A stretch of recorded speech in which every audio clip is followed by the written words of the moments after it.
cord to this computer. Recording in progress. All right. So yes, welcome everybody. Again, thanks for joining us on this rainy Thursday night.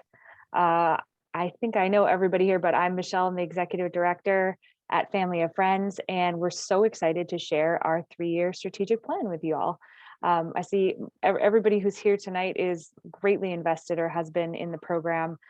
So again, because we have a small group, I'd love to go around, do quick introductions. Just go ahead and tell us who you are and how you are connected with Family of Friends. And then I'll roll into my PowerPoint. So I'll call out names. I'll do like one person, then I'll tell who the follow-up person is going to be. So then you can unmute yourself when you know it, so you can be like prepared to unmute yourself, and then we'll just go around the circle. Great. So Paige, and then we'll go with Megan. Hi, I think I've met most of you, but I'm Paige, and recruitment and outreach with Family of Friends, also mentor to Marwa, and just want to say that she's having a 12th birthday next week, and I'm super excited. I met her when she was just about 6. She was still 5, so it's been like 6 years now. Terrific, thank you. And Megan. Hi, my name is Megan Callahan, and I am the new activities coordinator at Family of Friends, and I'm really pumped to be here. I have a background in like social work stuff and Girl Scouting, so I feel like it's such a perfect fit for me. I'm really excited to be part of the team.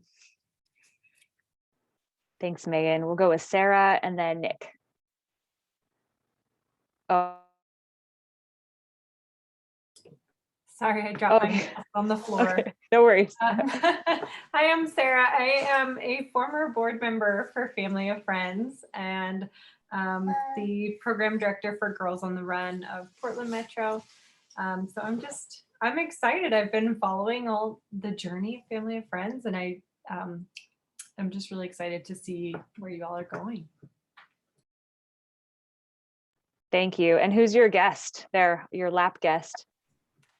This is Susan. She is coming up on 1 year.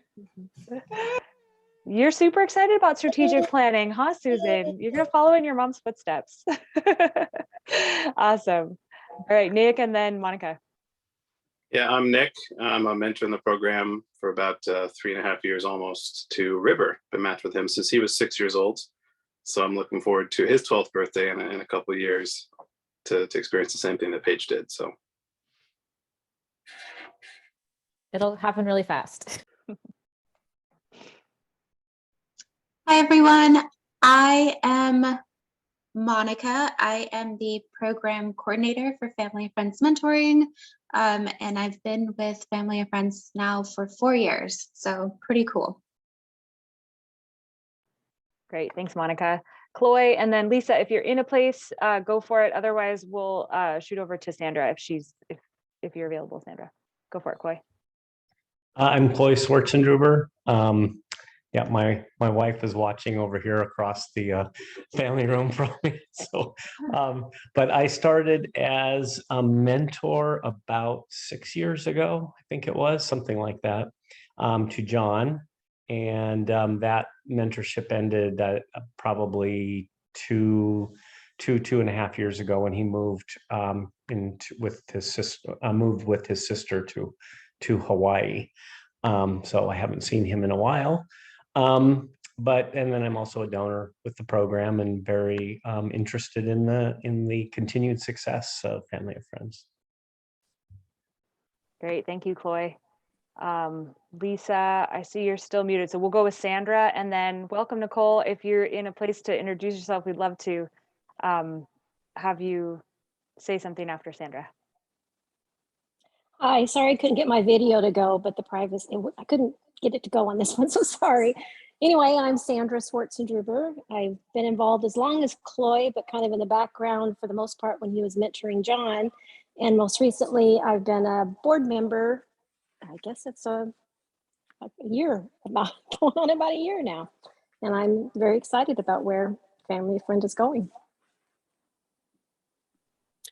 Hey, this is Nicole Peterson. I am on the finance committee and have been for, I guess, several years now. But yeah, it's been a great experience and happy to be here to find out what's happening in the future.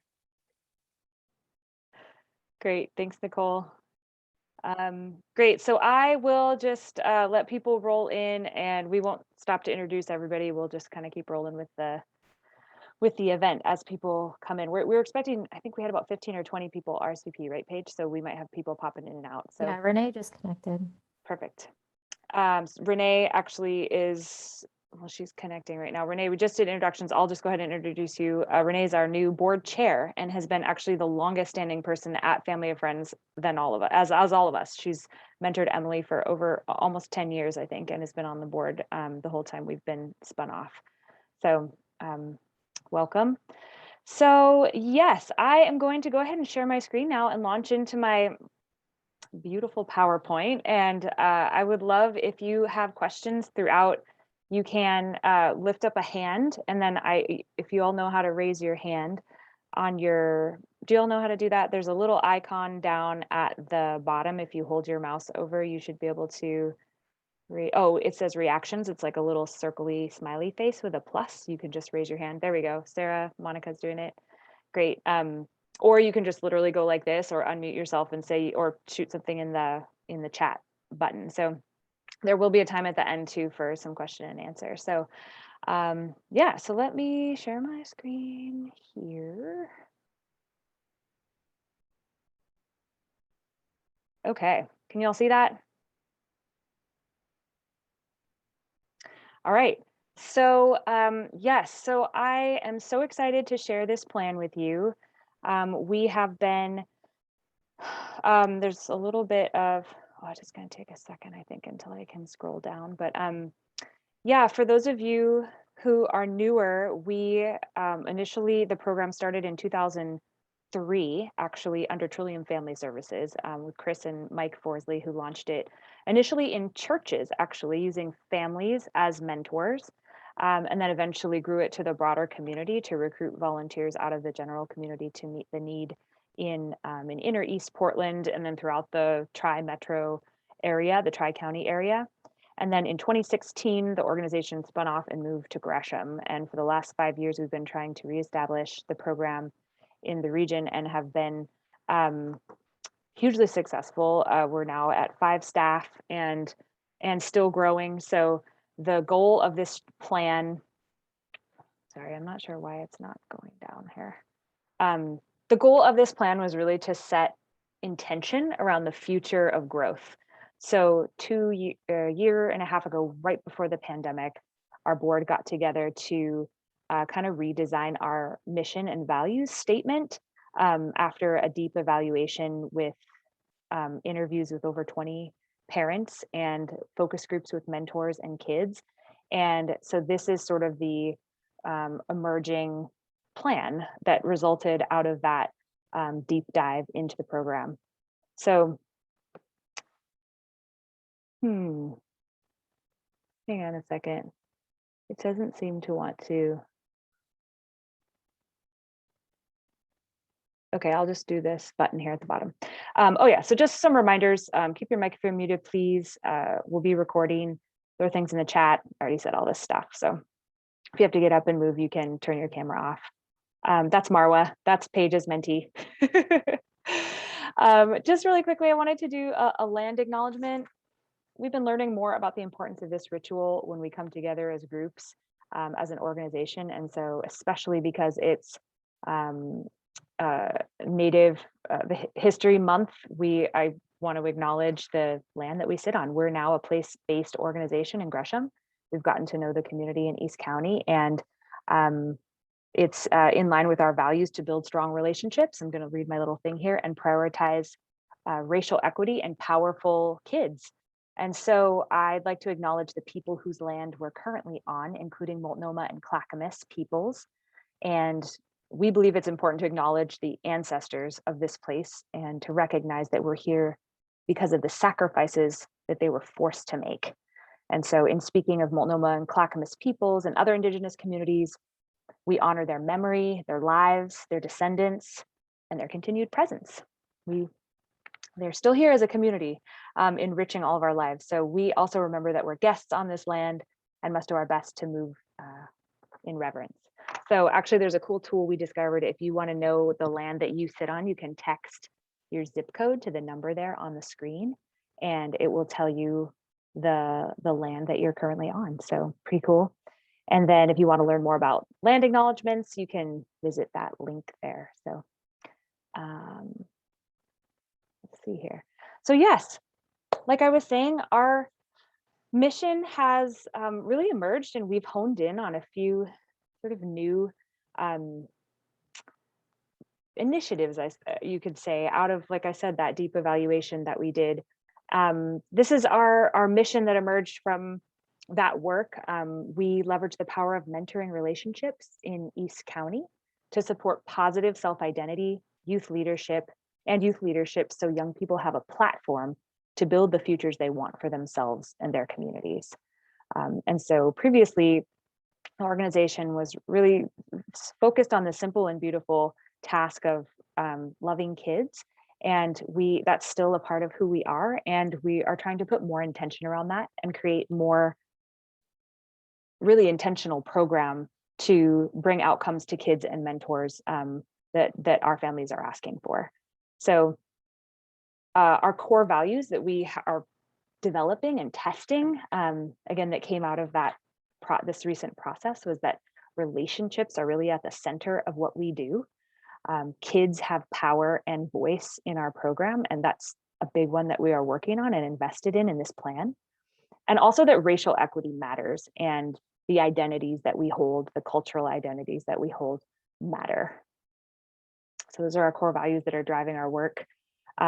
The key outcomes that we're focused on are, again, positive self-identity and leadership skills. And this is slightly new for us, again, to be sort of intentional in these spaces. And so our plan will be focused on really bringing these outcomes more for youth. And so you can see here in this poster, we recently did some vision boarding with new goal setting curriculum or programming that we rolled out.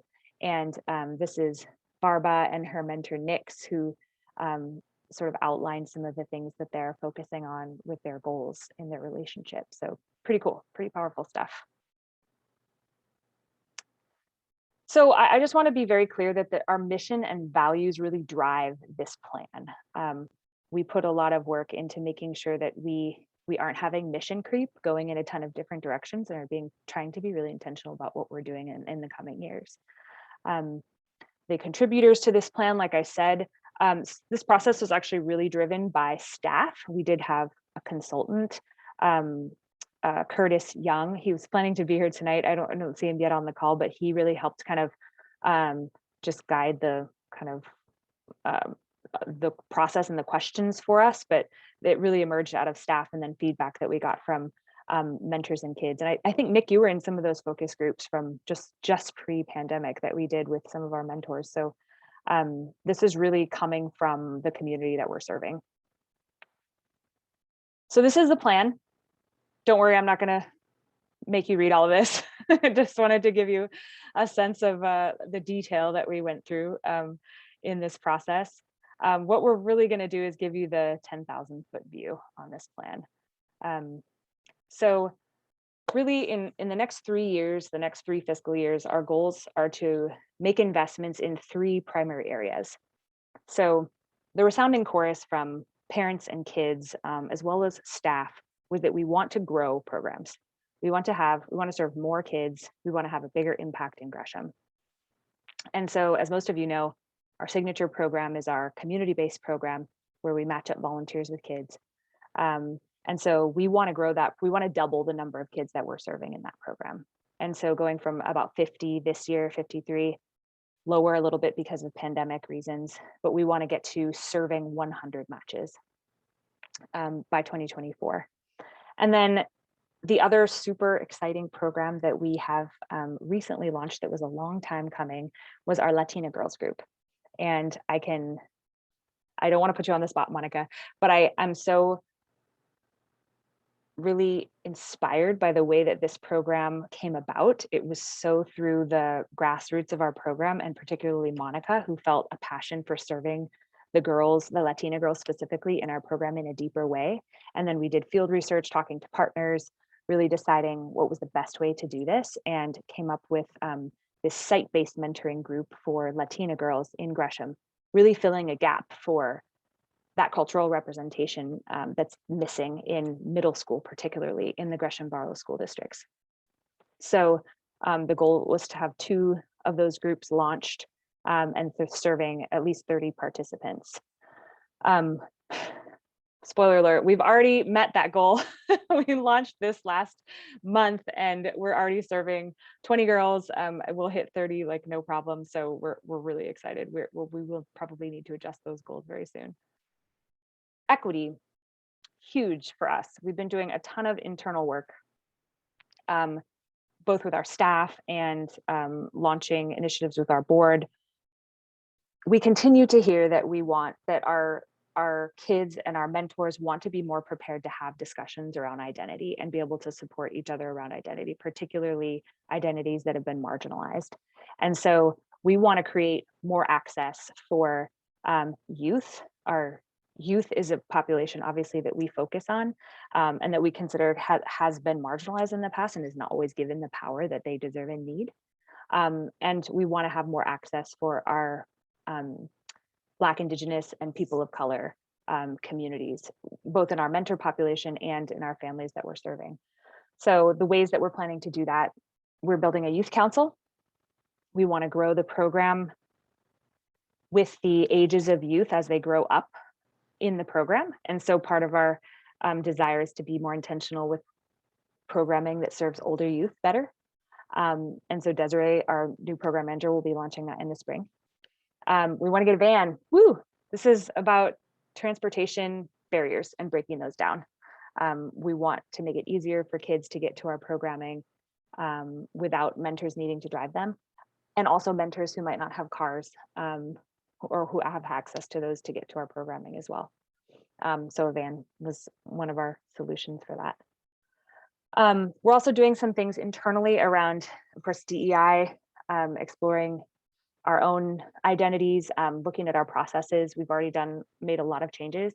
And part of our goal to help diversify our mentor pool and really break down the barrier to be able to be a mentor by offering some mentor stipends and possibly moving in the direction of paid mentors over time.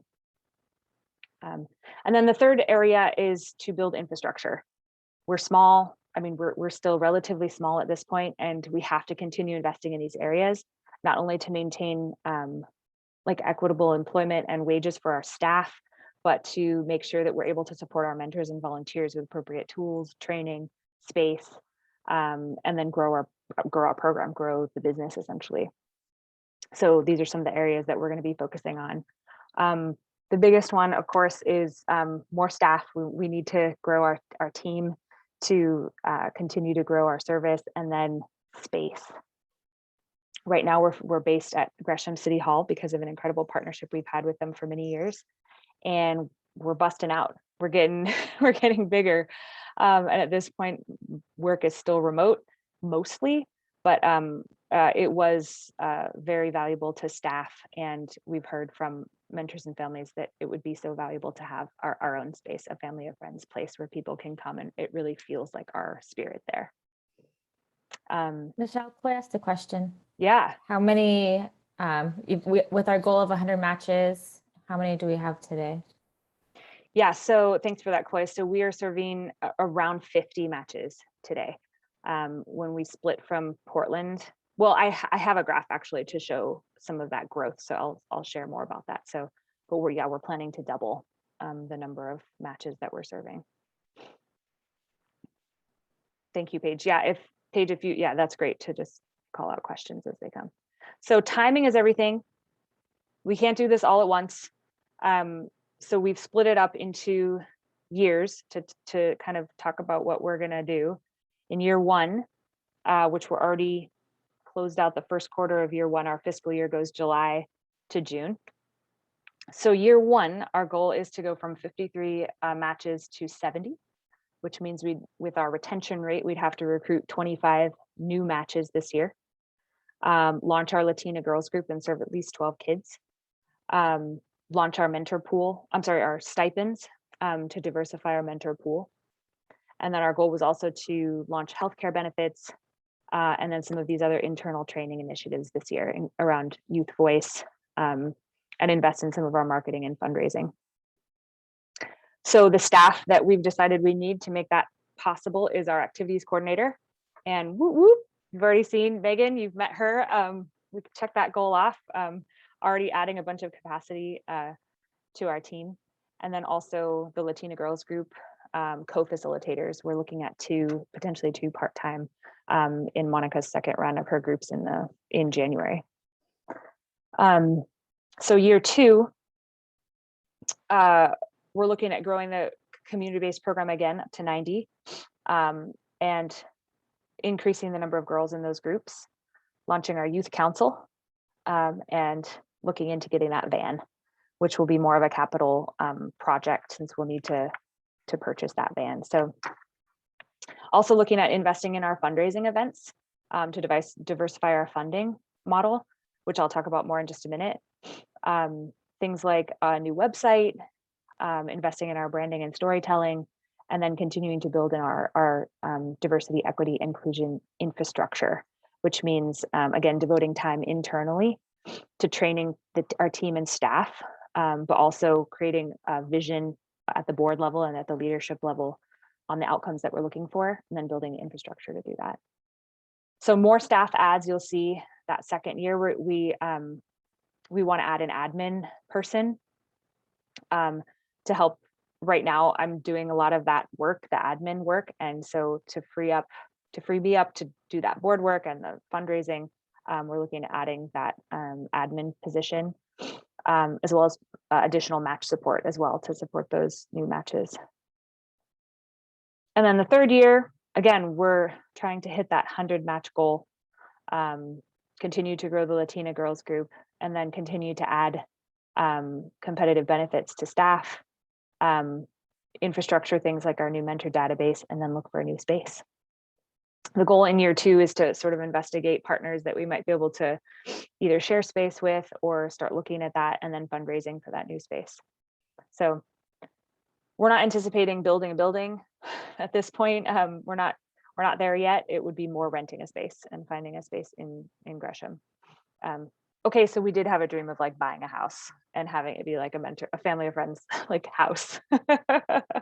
But yeah, we'll see. That's a couple years down the road, so there's lots of time to plan that. And then adding additional match support as well to support those 100 relationships. So I want to stop sharing for just a second and see if there's any questions at this point that anyone has.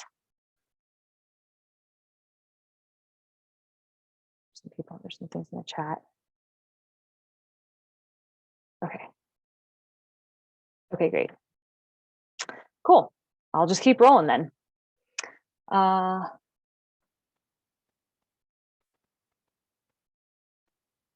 right. So I'm going to roll through some numbers here. This is sort of the bell curve of kids that we've served over the years. So in 2019, when we were at full capacity with just 2 staff, well, 2.5 staff, that's when Allison Page was just coming on, but we had Monica and Allison running most of the program at that point. We were serving just under 80 matches. And when the pandemic hit, we maintained a lot of those, but as the year went on, matches, we weren't making as many new matches, and so we didn't have that to build on. So this year, in 2021, we were quite a bit lower in the number of community-based matches we were serving. So the goal in 2022 and progressive years is to really build back that community-based program. And you'll see the red and orange are both the community-based, and then the yellow on top is the Latina Girls Group. So these are overall kids that we're serving. So how much is it going to cost?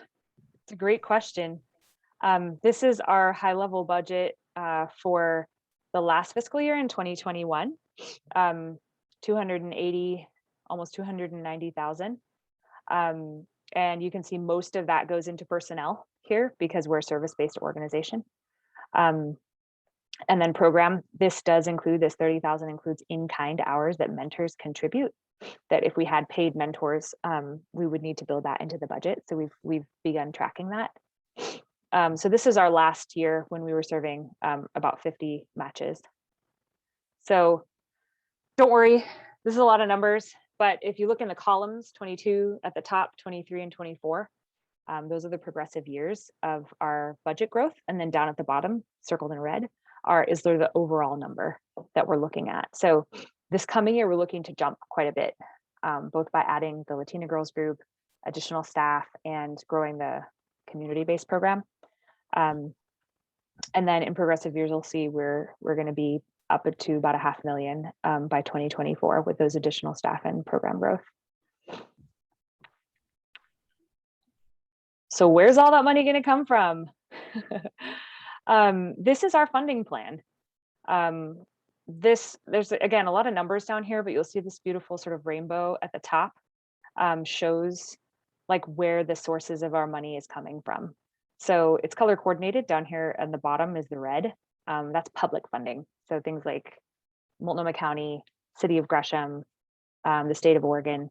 And you'll see that that one fluctuates the most. That is the most unreliable source, is that federal funding, the public funding, not only federal, but state and local.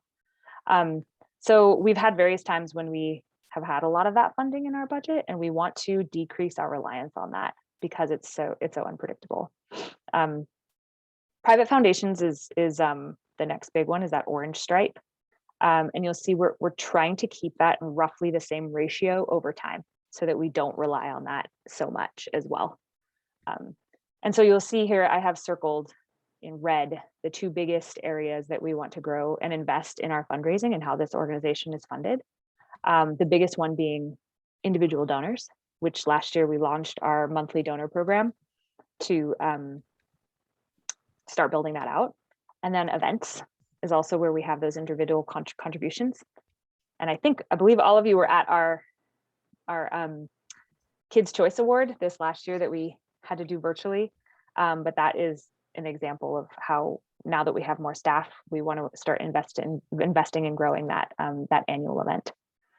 And then those corporate dollars, those corporate foundations mostly come out of sponsorships from events. And so we do want to increase that, but that's also somewhat unreliable. So the biggest jumps that you'll see in the investments that we want to make in our funding is through those individual donors and events.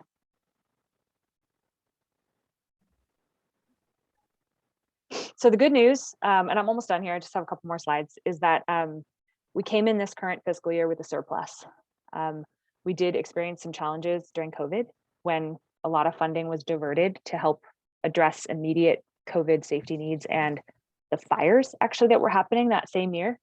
So we had a lot of our longtime grant funders who were funding us who sort of redirected for that year, but we were able to recover that from, we had 2 PPP loans, and then our individual folks actually came back with huge support as well. So we started this year with a surplus. We already have over half of our annual budget committed for this year, which is incredible. It means that we can then focus on building out things like our events and our individual donors. And then we actually, the board has felt strongly about having a reserve, which is like a savings account for us to fall back on in case we do hit bigger financial issues. So we have a goal of getting 3 months of operating built up, which is about $75,000. So we're planning to do that by the end of this fiscal year. And then more good news, based on some of the things that I showed you, we are hitting the ground running. We have already met a number of the goals that we aim to achieve in the first year of our strategic plan. So we've hired our activities coordinator, Megan, who you met. We launched our Latina girls group, which they want to be called Amigas, or Monica's been working with them, so we're calling it our Amigas group now. I think we already have 20 girls, right, Monica, who are showing up to those 2 groups. Yeah, it's like 23, I think. 23. It like grows every time, so. Yes, a tribute, I think, to the vibe that you're creating and the content in those groups. So we're really excited about that. And then we've also done a few infrastructure things like launched healthcare benefits, and some other pieces of our equity work. So we're well on the way to achieving those first year goals. So that brings me to the end, really, is how will you be involved? A lot of you are major stakeholders already, and so but we absolutely want to leave the door open. We are going to be starting the next year, or we're going to be launching our year-end sort of giving campaign. But we want to ask each of you, how are you going to contribute to the ongoing mission of this organization? So I won't have you go around in a circle right now and ask and answer, but this is just to kind of get you thinking. Donations obviously are huge. Like I said, they're what help us function. Volunteering, partnering, social media, spreading the word. So after I'm through, once we get to question and answer, I'll throw a form up in the chat that will have some of these options there, or you can kind of commit and let us know what you would like to, how you would like to sort of contribute in these areas. So now it's time for questions and thoughts. So that's our strategic plan.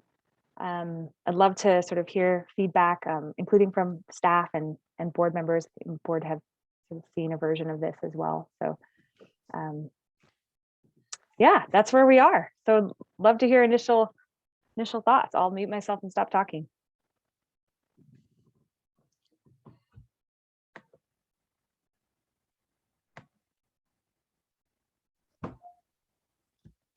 Michelle, I have a question.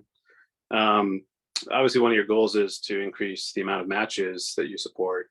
How has the cohort model worked with that kind of goal, and do you plan on continuing that moving forward in terms of the seasonal kind of matching times?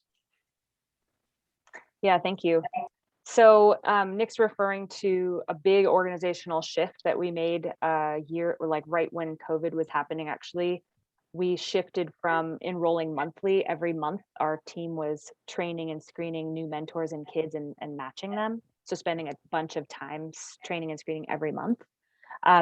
We switched to enrolling kids and mentors once a year, with the goal to be having matches all be at the same place in their match throughout the year. And then we could integrate more intentional programming and bring them along in goal setting and things like that, so that staff would have a group of people at the same place in their match. So unfortunately, COVID kind of threw a wrench in all of that. We had to postpone our first cohort, which was supposed to launch in spring 2020.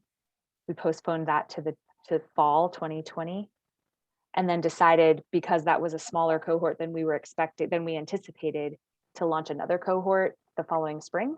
So instead of doing one per year, we sort of split it and did two. And so we sort of stayed on that track the last year. So we're now about to launch the fourth. We're matching the fourth cohort. Is that right? The fourth cohort. It's a great question, Nick. We're still sort of figuring out how the cohort numbers are being impacted by COVID and by having either one cohort a year or two. Programmatically, it's much more efficient to have one big cohort in a year, especially now with our Latina girls group that's being launched in the fall. Our goal is to have all matches made in the spring. So right now, because the fiscal year is kind of split, we're still planning, we need to match 15 in our spring cohort to meet our goal of 25 new matches this fiscal year. And then our goal was to not match anymore next fall and just go back to one cohort in the following spring of 30 new matches. So we knew that was coming. Part of that initiative was to hire Paige's position, actually a recruitment person focused solely on recruitment for that period, to help us get the mentor, recruit the mentors for that time. But COVID has hit, and we haven't even really been able to do it the way we wanted to. We don't know yet, but we're hoping this spring. So that was the long answer, but does that answer? Yeah, you're planning on still continuing. It's just been hard to evaluate it because of COVID. Yeah. So kind of along the same lines, how do you go about recruiting volunteers, once you've sort of exhausted the community organizations that you presented to over and over and over again, is it purely social media? Is it word of mouth? What are you finding is the most successful in recruiting volunteers? That's a great question. Do you want me to take that page, or do you want to speak to that? I would say it's still like a mix of them. A lot of it is like online virtual stuff, like word of mouth through like the Nextdoor app. Really trying to get like our current mentor supporters to like network in their communities as well, because those personal stories like really help kind of get the buy-in. But then also just like attending like in-person events, tabling at different places. The Gresham Lilac Run is a spot where, you know, we get people who are involved in the community, and so kind of still a variety. And with COVID, we have relied a lot on like the internet, social media, different ads, but we're hoping to get back out there more like in person, you know, like this next year. And that said, we're very confident we have not hit the threshold of available volunteers in Gresham and East County. We have a lot more work to do to reach and spread the brand and the word out into the community. We know there's more people out there. So our goal would be to test that threshold, right? Is to like do as much outreach as we can with Paige's position to see what that number is each year that we can recruit. And that's just going to open and change as we build relationships in different communities as well. Okay, thanks, Nicole. Great, good question. Any other questions or takeaways?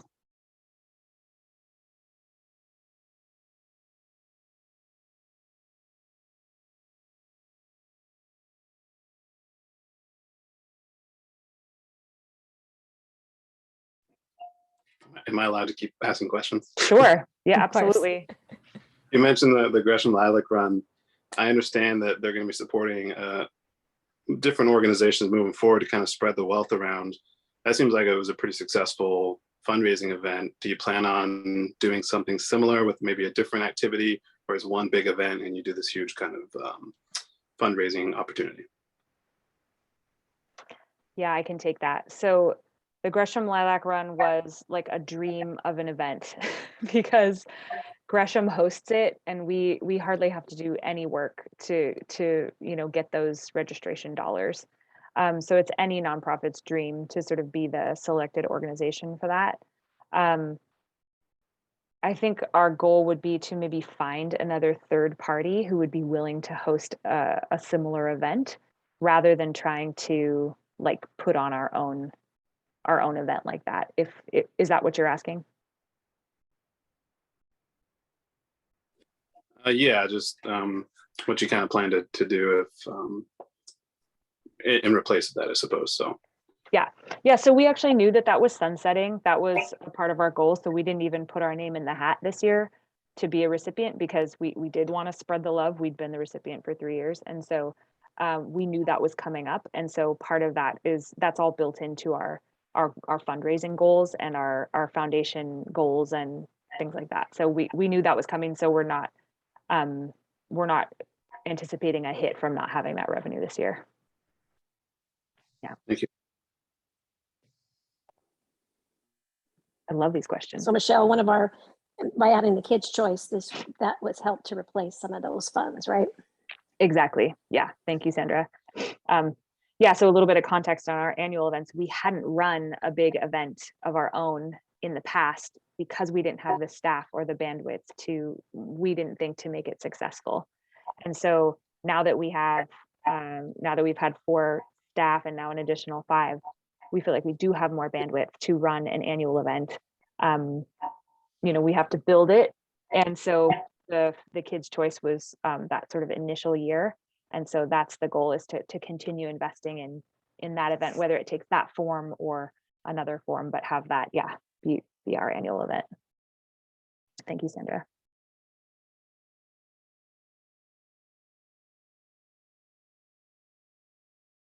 Great. Well, unless there's any other feedback, well, I guess what I would like to do, since it's still a small group, if you guys don't mind, if you all don't mind, I think it would be really awesome to just hear a takeaway that you have.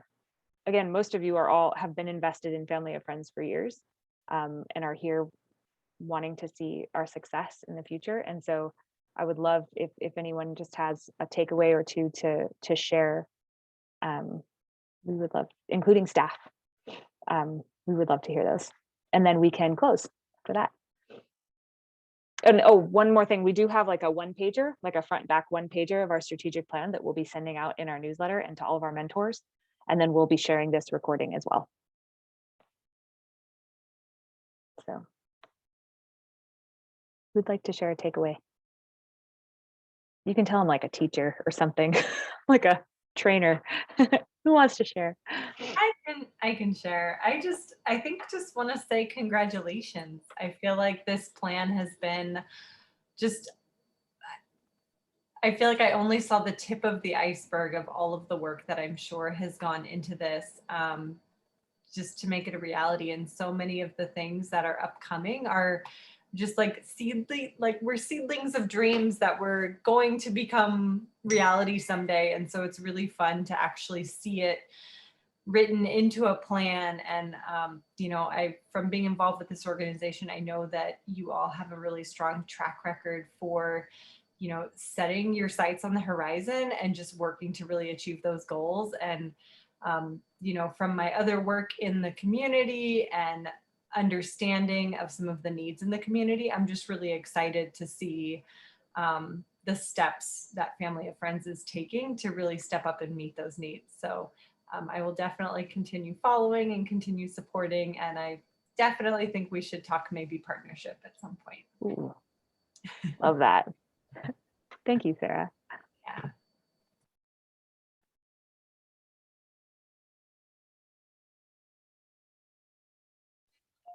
I'll just say that I'm excited as well that you've spent 5 years here in Gresham, kind of building the foundation, and are finally ready to, or feel like you're healthy enough to achieve that kind of exponential growth. I mean, you're doubling your budget over the next 3 years, trying to double your matches. I mean, it's just so exciting to see that you're, despite the down year of COVID and everything, that you feel healthy enough as an organization to bring on new employees, to build your staff, to look into a new space. It'd be really cool to have an awesome community center or like a house, like you said, but something to rent that your staff has more room, but also for mentors and matches to go for training purposes, for just events, even just a place to stop by and hang out for a bit. I know that was kind of hard during the pandemic, was my mentee River wanting to spend more time with some of the staff members there, but not really having all that much of an opportunity. So besides all the events you continue to put on, it'd be really cool just to stop by and say, hey. Exactly. That's our dream. Thanks, Nick. I'll speak up. I'm never shy. I'm really excited to see that you guys have such a really well thought out strategic plan. I was wondering, during the pandemic, how Family of Friends was going to do, and if it could survive all of that. And I guess congratulations for making it through what I think was a very difficult time. But I'm excited to see it, the plans to grow and to be doing even more matches. And my plan personally, involvement, I'm plan to continue to be a donor as I have, but also thinking sometime in the next year. I've been kind of scared off by COVID and being a mentor for another round, but I think that in the next year that I'd like to do that again and be involved in that way as well. So I guess that's my commitment to this. All of our staff is like so excited. We've been waiting for the time when Coy says he'll be a mentor again. Oh yeah, everybody's waiting for me. Each cohort, we're like, wait, is Coy gonna come back? It's actually true, Coy. Oh, that's wonderful. Thank you. Thank you. And thank you for deepening that investment by becoming a volunteer again or considering that. Well, I want to do that. I mean, I think I'm probably going to be retiring sometime in the next year or so and have more time to devote to it as well. Great. We love our retired folks. Terrific. Any last thoughts from staff or other board members?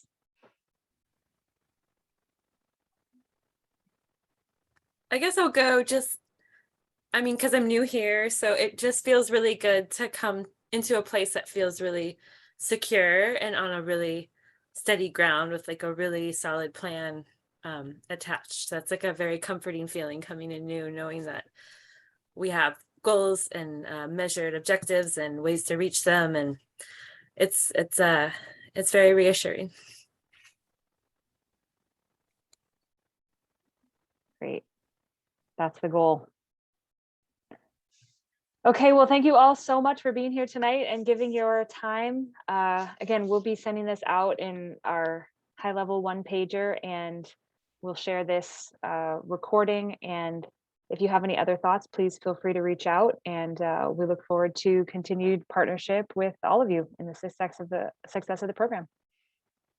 So have a great night. Thanks, Michelle. Thank you. Thank you. Cheers.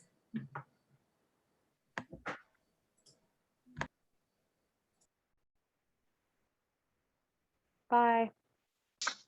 Bye. I didn't know if we were staying on, so. We'll see you tomorrow. Bye.